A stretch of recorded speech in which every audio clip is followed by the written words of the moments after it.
In today's video, I'm going to teach you how to attach a PDF to a MailerLite email, and we'll do this in just 5 minutes. Let's dive in and make sure you get the most out of this tutorial. To begin, you'll want to open your preferred web browser and type MailerLite into the search bar.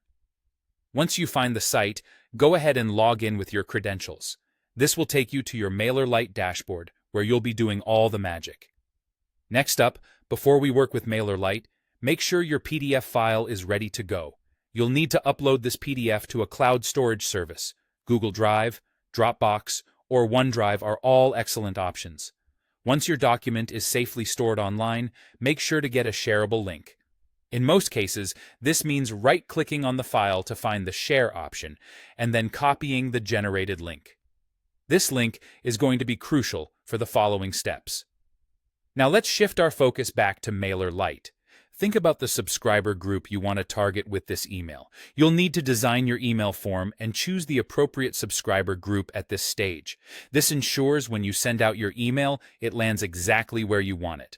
With your subscribers in mind, go back to the MailerLite dashboard and find the Campaigns tab. Click on it, and you'll have the option to create a new campaign or pick an existing one to edit. Let's kick off with creating something new, or just hit that edit button for a pre-existing campaign if you'd like. Next, we're getting into the design aspect. Use the embed or HTML component. This is an option you'll find in Framer's insert menu. This feature allows you to add additional links and designs to your email template. Locate a text block or perhaps a button within the drag-and-drop editor. This will serve as the anchor for your PDF link.